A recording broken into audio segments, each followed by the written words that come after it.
What is up, guys? I'm a person G back at it again with another video, and we are playing Metal Gear Solid Snake Eater. Okay, play this. We're getting in the gory. I can't talk. Gory crap. Okay, we're getting into all that. What? Oh, what's your favorite Metal Gear Solid? Okay. I'm playing Metal Gear Solid for the first time. We're gonna do for beginners because this is my first time ever playing Metal Gear Solid. Yes.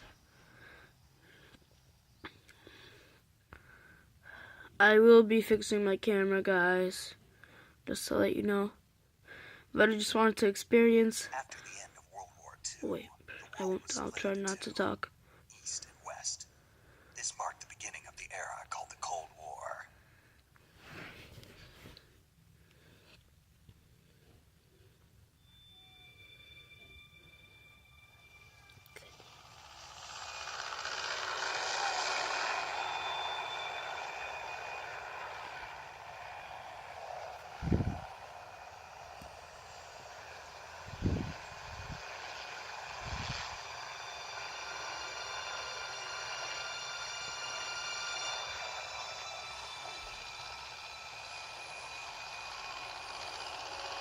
I hope you guys can see this.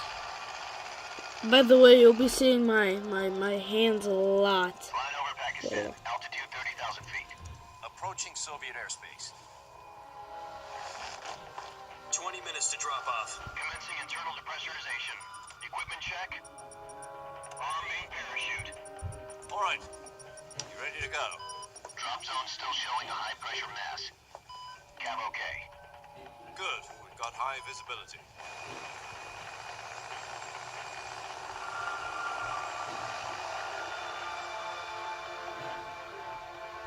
Here comes Snake. Put out that cigar. Connecting oxygen hose to interior connector. Put on your mask.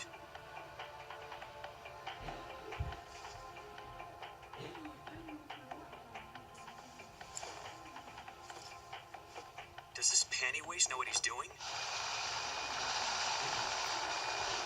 Snap. Approaching release point. Once they find out. 10 minutes to drop off. Hey, are you deaf? He said put out the cigar and put on your mask.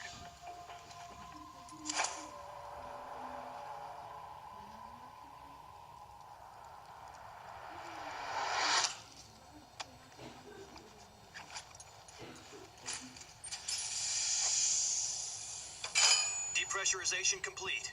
Checking oxygen supply. 6 minutes to drop off. Opening rear hatch.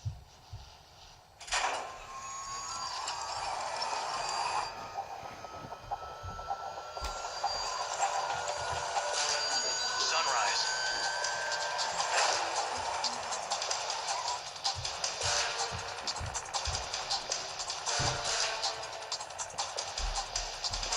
External temperature minus 46 degrees Celsius. 2 minutes to drop off. Stand up.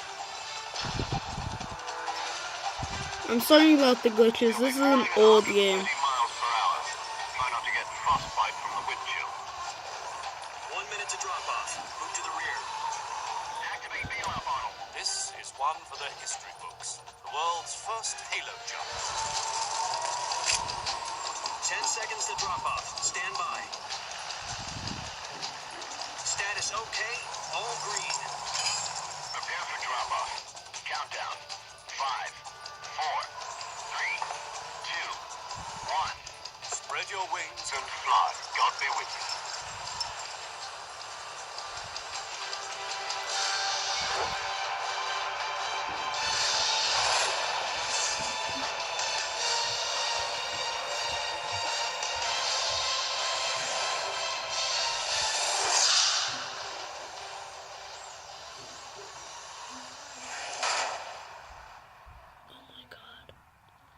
So cool. Can we play now? Jack, I've got some important news. Oh my god. The head of the CIA has finally given us the green light for the virtuous mission. Virtual mission? No, the Virtuous mission. The future of our Fox unit depends on it. If it succeeds, we'll be officially organized into a unit. Virtuous mission? Sounds like some kind of initiation ritual. You know, don't get cocky. This isn't a training op. Right. So what exactly is this wonderful mission? Well, about 2 years ago, a certain Soviet scientist requested asylum in the West through one of our moles. His name is Nikolai Stepanovich Sokolov. He's head of the OKB-754 Design Bureau, one of the Soviets' top-secret weapon research facilities, and the East's foremost expert on weapons development. Sokolov?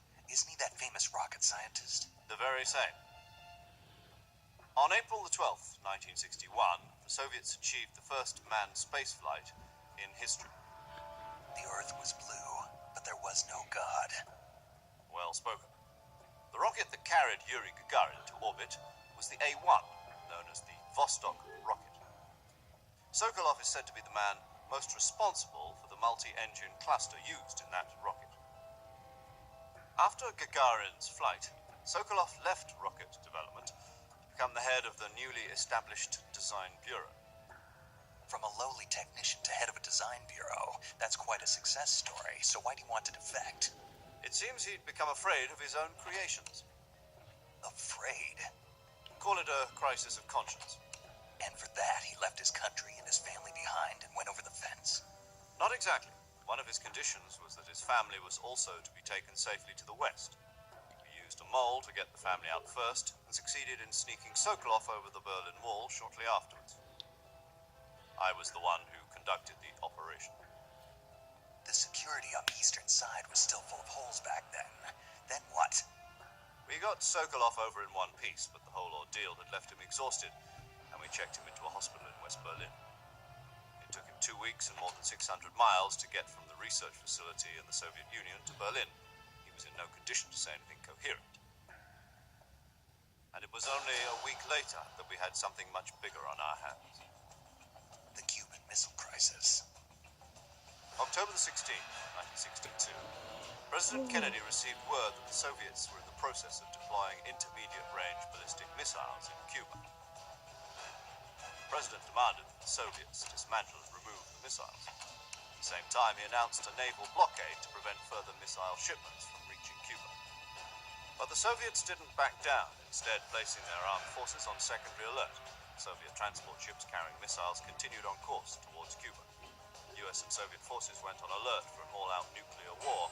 Frantic negotiations were conducted through the UN's Emergency Security Council and unofficial channels to end the hair-trigger standoff. Finally, on October the 28th, the Soviet Union agreed to remove its missiles from Cuba, and so the world avoided a nuclear holocaust. But in order to get the Soviets to pull their missiles out, we had to make a deal. You mean the one where the US agreed to remove its IRBMs from Turkey? No. The Jupiter IRBMs deployed in Turkey were obsolete, and we were going to get rid of them anyway. They had no strategic value whatsoever to either the US or the Russians. The Turkey deal was a ruse, a cover story that was fed to the other intelligence agencies around the world. So what did the Russians really want?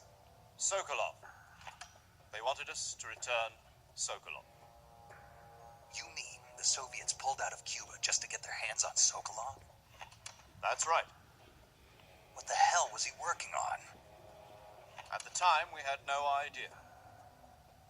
We were running out of time. It was either give up Sokolov or risk full-scale nuclear war. In the end, we had no choice. President Kennedy gave in to Khrushchev's demand. The next day, I got Sokolov out of the hospital, handed him over to agents on the eastern side. Sokolov kept on screaming, "Save me," until he disappeared from my side. Then a month ago, we received some new information from one of our moles. About Sokolov? Yes. He was taken back to the research facility and forced to continue working on the weapon in question under KGB supervision. What's more, it's on the verge of completion. So what kind of weapon is it? Something to do with space rockets? No, missiles. Same technology. I guess you're right. We don't know the details, but it appears to be a new kind of nuclear device. For half a year now, the Soviets have been conducting frequent nuclear tests at Semipalatinsk. Something to do with the weapon, I assume. We're talking about a secret weapon so big that Khrushchev was ready to pull out of Cuba to get it back. Is Sokolov still in the facility? No, according to our intelligence, he's in Selino-Yarsk, a place in the mountains about 3 miles to the west that's known as the Virgin Cliffs. The Virgin Cliffs. Nice name for a virtuous mission. They moved him there just recently. Why? Apparently, they're conducting a field test of the weapon, but it's our best chance to get him back. This mission would never have been possible if he was still in the research facility. This is our last chance. Sokolov must have known that too when he contacted us.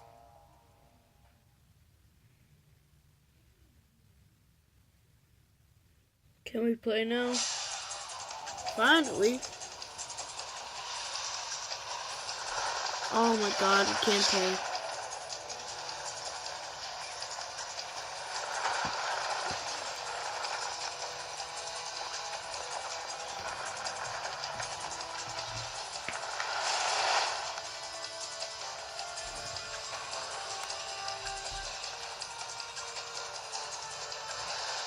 Listen up, Jack.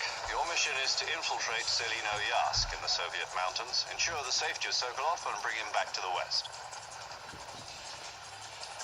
Oh frick. If we don't get Sokolov back before that weapon is complete, we'll be facing a major crisis. The clock is ticking.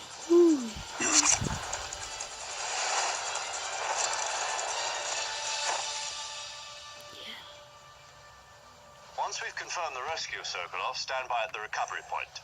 A recovery balloon will be dropped at that point. Helium will be pumped into the balloon to inflate it. The process takes about 20 minutes. Once it's complete, the gunship's arm will latch onto the balloon and pull it up. The full surface-to-air recovery system. I'm familiar with the theory. Take it easy. It's been combat proven.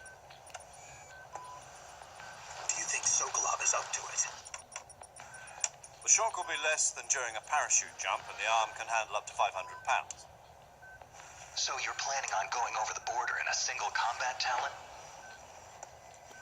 She's equipped with 2 6-barrel 20mm Vulcan cannons, as well as 2 40mm machine guns.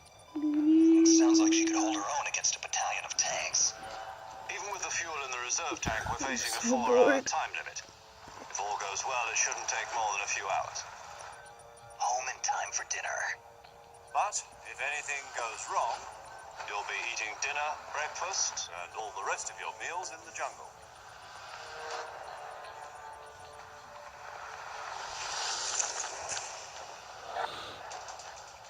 Oh man. Yes. It's finally time to play. Wee.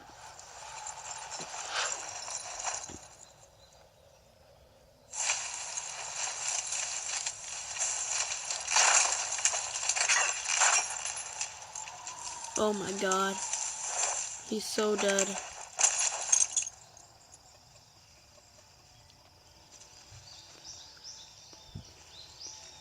Okay, I was paying attention to all that cutscenes, so I need you guys to help me out with that stuff. But that was a long cutscene. I waited through all of that.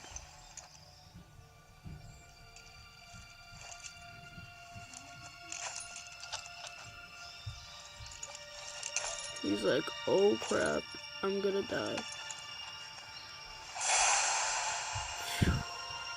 Dramatic. I'm sick and I'm gonna play. Snake. Yeah.